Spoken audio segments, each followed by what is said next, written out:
minute marketing tip. So the thing that I want to focus on today is how to get more sales and not just leads. One of the things that we've got to be aware of as agents, advisors, producers is that there are certain things out there called vanity metrics. Now, vanity metrics refer to different metrics that you can track that feel good. They look good. They get those endorphins, the dopamine flowing in our bodies, but they don't really mean a whole lot. Now, with that thought in mind, one of the things that we have to focus on is making sure that we're not just getting caught up in getting leads, but actually getting to sales and actually driving revenue, moving that cash needle in our business. Now, there's a sales statistic out there that it takes at least 8 touch points before somebody's willing to pull the trigger on a product, a service, a solution. I would argue that in the life insurance and the financial world, it's going to take a lot more than 8 touch points before somebody understands the power of life insurance, the power of an annuity, or the power of the investment strategies that you offer. Now, with a lot of the marketing strategies that are out there, it's the equivalent to walking up to somebody at Starbucks and just saying, hey, I see that you've got a fancy computer. I see that you look like you know what you're doing. You look like a great prospect. Do you want to take advantage of my insurance and financial solutions? Now, if somebody has a lot of money, they're making a lot of money, chances are it's going to take more than just one single conversation before they're ready to move forward. Now, this is a visual that I've shared a couple of different times, but this outlines the mental journey that every single one of your prospects has to go down before they're willing to pull the trigger, before they're able to pull the trigger with your services and with your products. Now, you start with unaware, you go to problem aware, solution aware, product aware, most aware, and it's in that most aware stage that somebody's able to say, okay, now I know exactly what I'm going to be purchasing, why I'm going to be purchasing it, and why I need to go with this specific financial or life insurance advisor. Now, let me give you a quick example. Let's say you've got a married father of 4 kids who is going about his daily life. Things are going well. He's climbing the corporate ladder.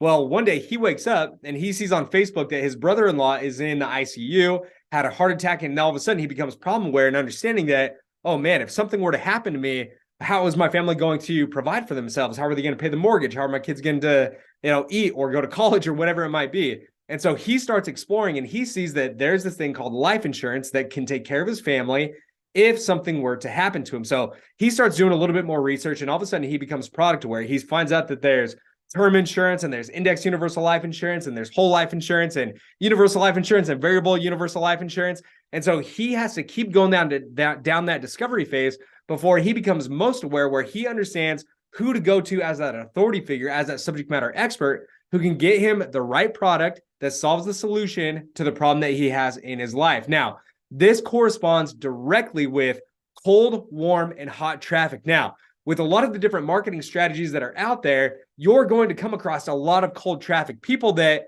are either unaware or they might be problem aware, but they're just in that phase of solution aware and product aware, to where they may understand that there's a financial pain point in their life, but they're not exactly sure why they should fix it or how they should fix it or the importance of the urgency of fixing it. Now, in today's world, one of the first pain points that I like to target is the tax pain point. And the reason for that is if somebody has a lot of money or they're making a lot of money, chances are they understand how much or how painful it is to pay Uncle Sam or overpay Uncle Sam each and every year. And so if you can dial in on that specific pain point, they're going to give you the time of the day. They're going to keep going down that discovery phase with you. Now, if we're lucky enough, we can get into that warm and that hot traffic. And that's where you start getting into that conversation of low-hanging fruit, to where somebody's like, okay, I understand that there's a problem. I understand that there's solutions out there, and they're gonna move forward faster. But inside of our marketing strategies, inside of our marketing systems, we cannot rely solely on that hot traffic. And that's where you come across a lot of ups and downs in that sales in your pipeline, where you get like a good burst of leads coming in and they convert, but then all of a sudden it dries up because your marketing is not addressing that cold or that warm prospect. You're not addressing their specific pain points. Now, when it comes to marketing, it doesn't matter what platform you're using, doesn't matter what social media you like to use or anything in between. There are 3 steps to any successful marketing campaign. You need to attract qualified prospects. You need to nurture those qualified prospects consistently. And then you've got to be able to convert them and push them across the finish line. Now, if somebody does not convert, if you're attracting people into your system and they're not converting, the reason most likely is because that nurturing phase is lacking to some degree. either on the follow-up process or just staying in touch with that person. Remember, a minimum of 8 touch points before somebody's going to be ready to pull the trigger. So what we need to start thinking about is, how can we effectively market to those people? How can we effectively nurture those people so we continue to move them down this specific process right here, this specific journey that everybody has to go down? So what I would say, the number one thing that you can focus on is provide value. Now, this might seem a little bit backwards in your mind when you think about this, because you're like, okay, what if I give away too much? What if I give them the secret sauce? They're just going to go back and run to their existing advisor because they've already been working with them. They have a relationship. But I would argue that by providing that value, that is what sets you up as that subject matter expert. That is what's going to set you apart from anybody that they worked with in the past, where they're like, man, why did my financial guy and my financial girl, why did they not mention this before?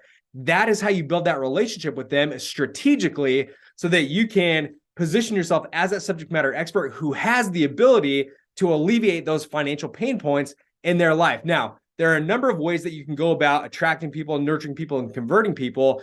But one of the things that I would focus on is picking out one specific action item that you can focus on. So my challenge to you is, number one, send one value email per week to your list of prospects. If you don't have a list of prospects, if you're not building an email list, definitely start building an email list. It's one of the most powerful and one of the most monetarily beneficial assets that you can be building up on a daily basis. So send out one value email per week. And I'm not talking about putting it in some sort of automated sequence. I'm not talking about getting fancy. Just send out one value email to your prospect list per week. Now, the second thing that I want you to do is focus on hosting one live webinar within the next 45 days. I had a great conversation with an advisor yesterday, and he was like, man, do I do a video sales letter? Do I do an automated webinar? Do I have an evergreen video out there that people can, go to, whether it's 10 o'clock in the morning or 10 o'clock at night?